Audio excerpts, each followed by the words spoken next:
Welcome to Wesley Impact as we continue to highlight the year that was. As the summer holidays begin to fade away into the reality of a new school year, we revisit the heart of a wonderful Aussie bus driver who takes traffic gridlock and the serving of stressed-out commuters in his stride. Among the locals on Sydney's northern beaches, Richard Osborne is known as Happy the Forest bus driver. But he wasn't always the calm and collected character that his Facebook fan club has labelled him to be. Enjoy Richard's journey as he shares his road to recovery in Jesus Christ.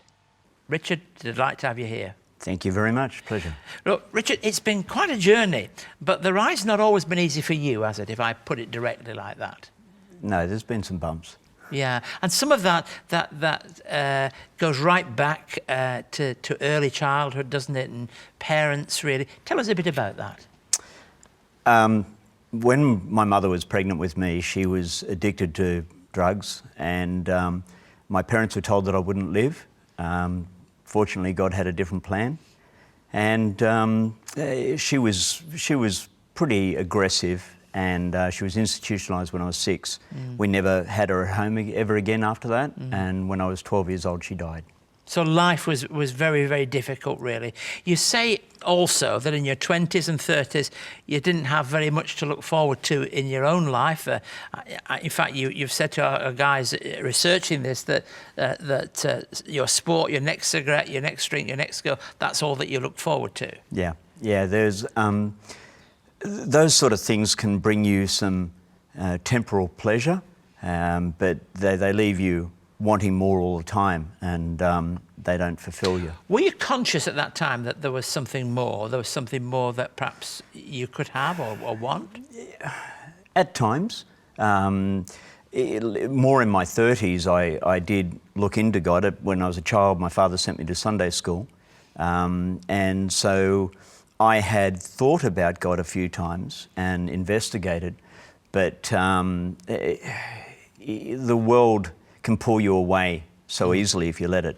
Now, there's a mixture, and this is a real cocktail, if I can use that word, of trouble here. Very bad temper, low self-esteem, stress, anxiety. Put that all together and shake it up, and you've got a real issue. Yeah. So what was it that caused you to lash out? The low self-esteem mixed with anything that I mucked up. I used to do jet ski shows, and if I performed well, which was most of the time, I guess, this was just a side thing that I did, I would be filled with adrenaline and pleasure. But if I mucked anything up, I remember once I threw a pair of ice skates, hundreds of dollars worth of ice skates, into a bin because I skated badly one night. So looking bad, or even thinking I looked bad, was a cause of anger and anxiety. Let's just press the pause button for a minute there, and I'll come back in a moment. Before we share some of the responses to that particular work that Richard shares in, I'd like to welcome today's performer on stage. Katie DeVoe has been performing as a singer-songwriter for nearly 20 years. Katie is a worship leader herself in Canberra. Here's Katie singing Fly.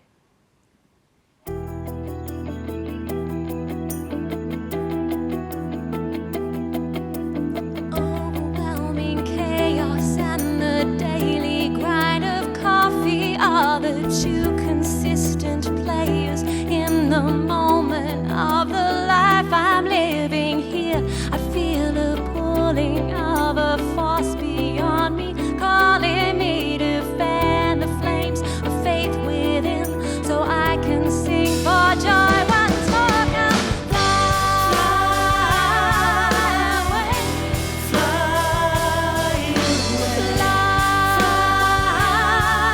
away,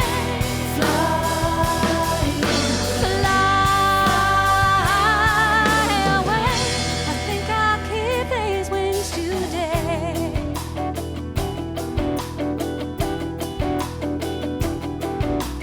Voice of reason, spirit speaking, still this beating. Take the veil that's self-preserving, undeserving grace divine, designed for flying, dying slowly to desires of making myself more than I am, touching hands of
commemorate 200 years of faith and pioneering care in Australia, Wesley Mission has released a publication documenting its work in the community. Everyone needs a little rest, everyone needs a little joy. For more information on today's people, today's story, you can contact us on 02 9263 5555 or email us at impacttv@wesleymission.org.au. And if you'd like to know more about Katie's lovely music, details will be on our website this week. We're back with Richard Osborne. Richard, before you became a bus driver, you actually worked managing a sports shop, didn't you?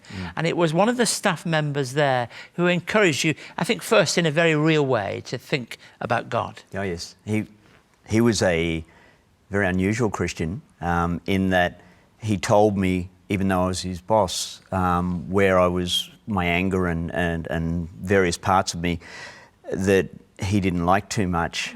He told me so. And you were driving me. along the M2 Yeah. and something happened. Tell us about that. Oh yeah.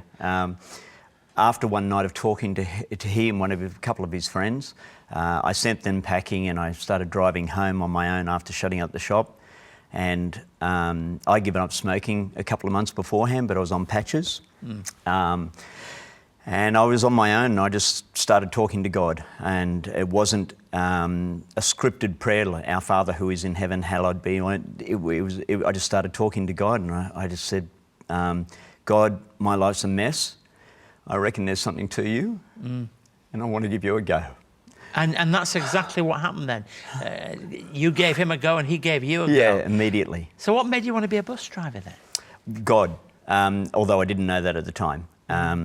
It didn't, in my own way of thinking, it didn't make sense that I'd be a bus driver because it didn't suit my personality. I thought it didn't suit. Not with road rage, that's for sure. No. And the desire grew in my heart, and I spoke to fellow Christians at my church, and after some prayer and encouragement, and I lost my job. I applied for 2 jobs and I got both of them. One of them was the bus driving job. And some people would say that it's a bit of a thankless job being a bus driver. How do you handle peak hours and people complaining when they're in queues? How do you handle all that?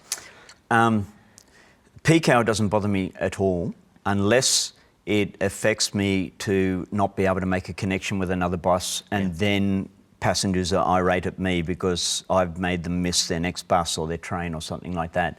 That can be a bit tough, but God is teaching me through the job just to love and just to forgive and do the best you can and leave the rest to Him. Hey, you got a big Facebook following. How did that happen?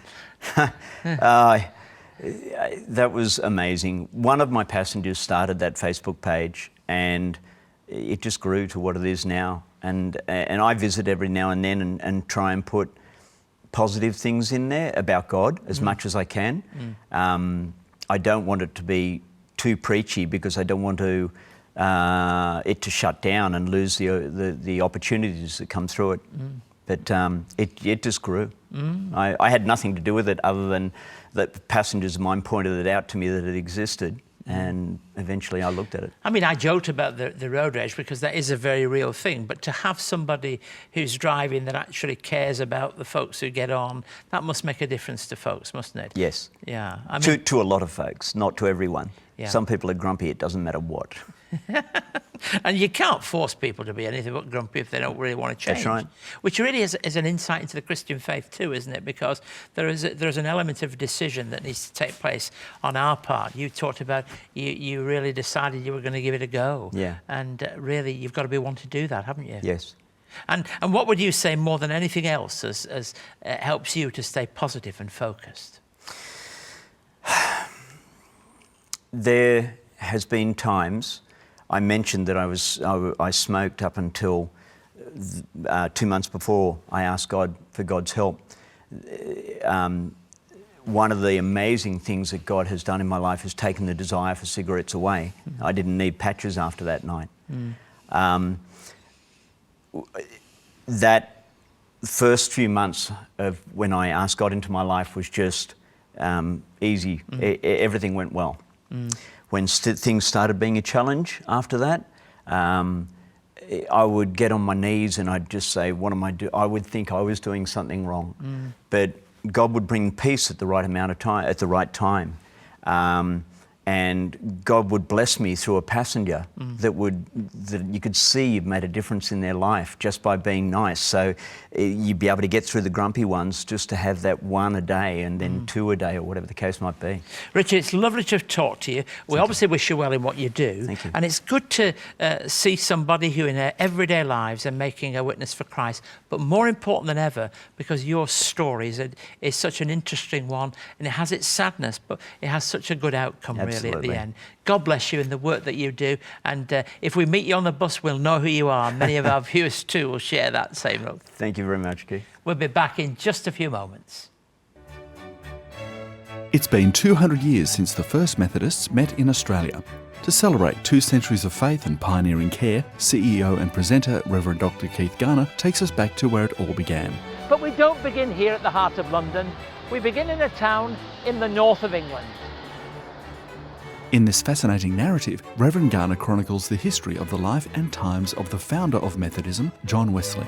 This fresh and thought-provoking documentary takes us on a journey throughout the United Kingdom, beginning in John Wesley's hometown of Epworth. John Wesley was born here on the 17th of June, 1703. This 1-hour DVD travels onto his education years and beginnings of social justice in Oxford, to his final years in London. For more information on John Wesley, the man and his mission, call 02 9263 5555 or email us at impacttv@wesleymission.org.au. In our regular part of this programme, we take a look at one of Wesley Mission's services, and this week we look at Newcastle Youth Services, who've partnered up with a local sailing programme to give disadvantaged young people a chance to learn a new skill. We've had some wonderful stories relating to friendships and the building of self-esteem. Let's take a look together.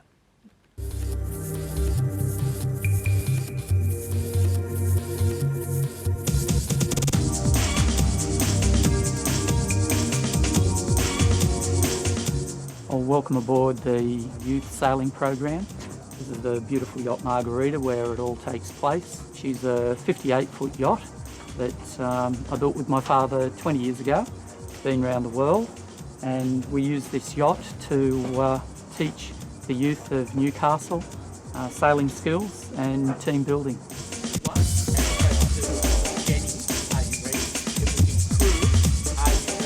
The program began when Brian and I were doing team building with other corporate groups and discussed using that team building power within youth that could utilise that in their future development. I rang Wesley Mission and got on to Michael, and it all happened soon after that. The youth sailing program gives the participants a feeling of confidence in themselves by simple things, by making eye contact with someone when they talk to them, by the way in which they hold themselves, and also in communication. They're basically the 2 areas in which we concentrate on. It's very interesting to watch the way in which the program evolves. In the first 3 days of the program, the participants are not really together, the teamwork hasn't really developed, and on the 3rd day it's almost like watching jelly just set, and the teamwork begins and it all happens. It's amazing over the number of courses that we've had how that is the defining time. Crew, turning to starboard, are you ready? I'm ready. And by the end of the week, they're not just sailing the boat, they're actually racing the boat against all the boats at the yacht club by themselves. Ready? On the last day when they have their presentation, and many of these children don't really want to get up and talk, but quite often we find that they're compelled to talk because they want to talk about their journey, and then for them to carry that on in their life in the future and knowing what they've got from the program. Brian and I get a great buzz out of that. And over the last 3 years, I've witnessed some incredible outcomes for the young people. Just getting behind that beautiful boat, you know, the young people boarding that and taking hold of the wheel. To have that power on that boat, well, you know what it's like, Peter. Yes, I know. It's just an empowering exercise for young people. It gives them another view of themselves that they don't really get anywhere else. The young people that we help in the service, they don't really have that experience of success, and that's an experience of themselves being successful.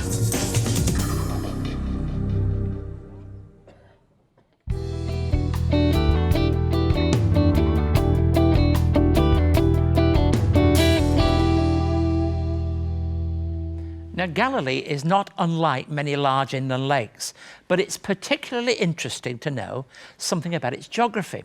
And let me explain it, because it helps us to understand our Bible context, which is in the storm on the lake.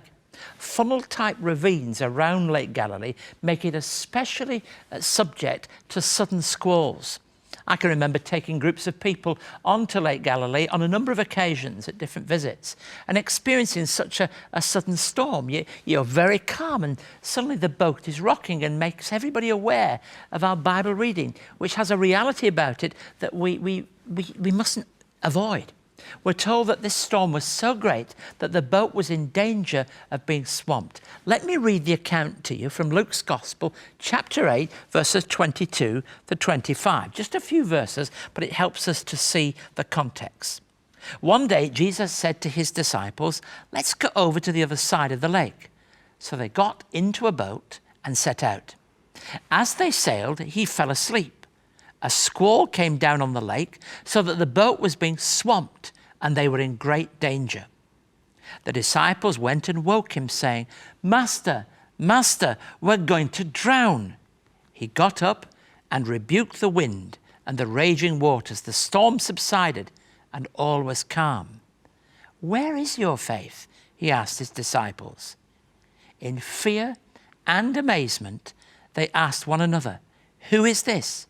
He commands even the winds and the water, and they obey him." Three things to me become apparent as I read the story, and I share them with you. Firstly, as they sailed, Jesus is asleep. I mean, that tells us his contentment, his utter contentment. He's asleep. And so they leave him there. It tells us that he's asleep with his head on a cushion in Mark's Gospel, meaning a part of the stern of the boat. There's a real sense of Jesus being in that place and at calm. Secondly, Jesus and the disciples appear to be in great danger. There he is asleep, but there's great danger arises when this sudden storm arises. And thirdly, the disciples are in such a panic that they wake him. You can just imagine it, can't you? That this squall comes up, they really don't know what to do. They say, "You better wake Jesus up." And so they do. Now, the response of Jesus is not to be angry. That's not the first time we've talked about anger today, is it, in the show? Not to be angry with the disciples, but rather to bring peace amidst the storm. And following that, he asked them a question: where is your faith? Haven't you got faith to be able to face this situation in the midst of the storm? Of course they needed faith, but they clearly hadn't got it at that point in time. And their response afterwards is so important to his ability to still the wind. It brings fear and amazement to them. Tom Wright suggests that the lesson for the disciples on the lake, and therefore the lesson for us today, is that when we come to the end of our resources, we have to give ourselves to God's mercy. Hear the words of Tom Wright. The choice of faith is absolute. Either we trust him or we're left at the mercy of the storm. You see, in this gospel, Luke helps us to see that there's one more incident here that leaves both the disciples and the first hearers with the question, who is this? And that's the question all of us must ask ourselves. Who is this? So many of the people that we talk to here on Wesley Impact are people who come to the end of themselves, whether it's like the guest today, where they find themselves tackling anger, tackling things in their background, in their story, whether it's people who've told us of how they've lost everything or life has caved in. Yet when they come to that point, there really is the opportunity of a new beginning. If you like, when the storm is at its worst, that becomes the moment when life can take on a whole new meaning. You see, God is no respecter of a person above another person. He treats us all with equity and treats us all with love. And that love reaches out to us in the midst of our situation, and it can meet us in the most messy places, in the most difficult places, and give us something new and fresh and wonderful. That's the glorious truth that a story like this gives us. Jesus calms the storm, and in the calmness of the peace which Jesus Christ offers to us, he gives us a new beginning. If you would like to know more about today's topic, or for more on Keith's message, contact Keith by writing to Wesley Mission, Post Office Box A5555, Sydney South 1235, or email impacttv@wesleymission.org.au. Thanks for joining us. Richard's story is one of great challenge and great courage. His bad temper and offence was tested in the job he faced every day. But things started to change when he handed over hurt and frustration to God. What presses your buttons? Who do you need to forgive? What do you need to hand over to God today? Until next week, goodbye and God bless.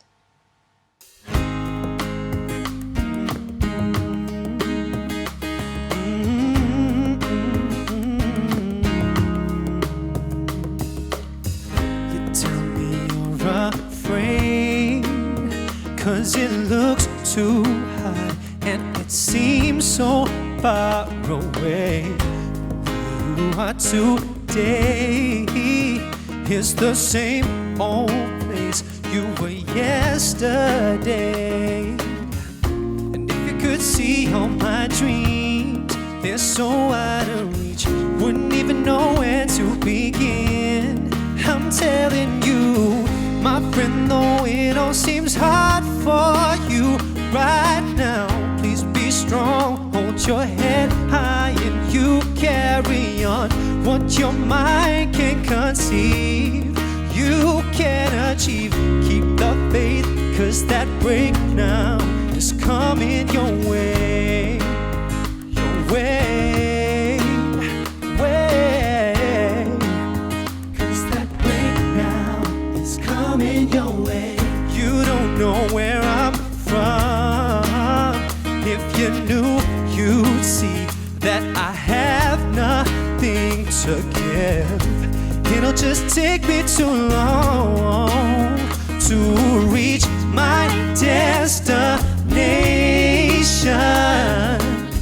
My friend, though it all seems hard for you right now, please be strong, hold your head high and you carry on. What your mind can conceive, you can achieve. Keep the faith, 'cause that breakdown